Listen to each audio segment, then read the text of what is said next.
हजरत उमर का जन्म 584 ईस्वी में मक्का में कुरैश कबीले की अदी शाखा में हुआ। उनके पिता का नाम खत्ताब और माता का नाम हंतमा था।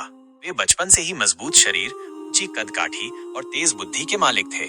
पढ़ने लिखने में निपुण थे, जो उस समय के मक्के में दुर्लभ बात थी। घुड़सवारी, कुश्ती और तलवारबाजी में निपुण थे। इस्लाम से दुश्मनी। शुरुआत में हजरत उमर इस्लाम के खिलाफ थे। रसूलुल्लाह साय के मिशन को तोड़ना चाहते थे। उन्होंने कई बार मुसलमानों को सताया भी। एक दिन उन्होंने नबी स को कत्ल करने का इरादा किया और तलवार लेकर निकले। रास्ते में उन्हें एक आदमी मिला और उसने बताया, तुम्हारी बहन और बहनोई पहले ही इस्लाम कबूल कर चुके हैं। इस्लाम कबूल करना। गुस्से में उमर अपनी बहन फातिमा और बहनोई सईद के घर पहुंचे। हाँ, उन्होंने कुरान की आयतें पढ़ते सुना। उन्होंने गुस्से में उन्हें मारा, लेकिन जब फातिमा के चेहरे पर खून देखा, दिल पसीज गया। उन्होंने कुरान की आयतों को पढ़ा। सूरह ताहा की, अल्लाह जिसके सिवा कोई माबूद नहीं, वही जमीन और आसमान का मालिक है। सुनकर उनका दिल बदल गया। उन्होंने कहा, मुझे मोहम्मद सा के पास ले चलो, मैं इस्लाम कबूल करना चाहता हूँ। रसूल सामा के सामने पहुंचे और वहीं कलिमा पढ़ा, अशहदु अल्ला इलाहा इल्लल्लाहु व अशहदु अन्ना मुहम्मदन अब्दुहु व रसूलुहु। इस्लाम की ताकत का बहुत बड़ा मोड़ था। इस्लाम में ताकत। हजरत उमर के इस्लाम लाने के बाद मुसलमानों ने पहली बार खुलकर नमाज पढ़ी। कोई डर नहीं था। मुसलमानों को एक हिम्मती सरदार मिल चुका था। रसूल सा ने दुआ की थी, अल्लाह इस्लाम को उमर इब्न अल-खत्ताब या अबू जहल में से किसी एक के जरिए ताकत दे। अल्लाह ने उमर को चुना। हिजरत और मदीना में भूमिका।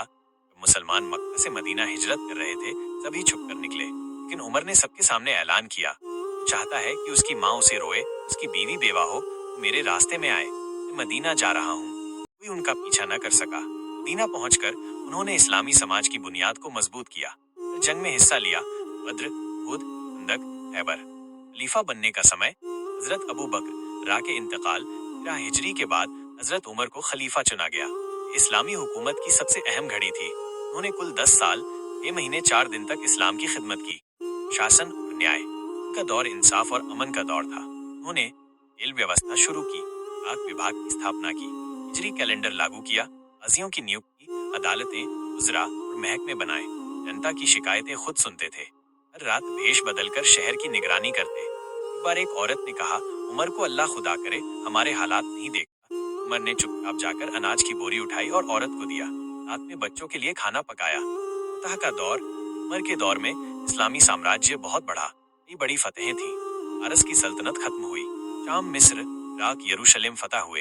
बैतुल मुकद्दस की चाबियां उन्हें खुद दी गईं। उन्होंने गैर मुस्लिमों के धार्मिक अधिकारों की रक्षा की। यरूशलेम के पादरी ने मस्जिद में नमाज की दावत दी।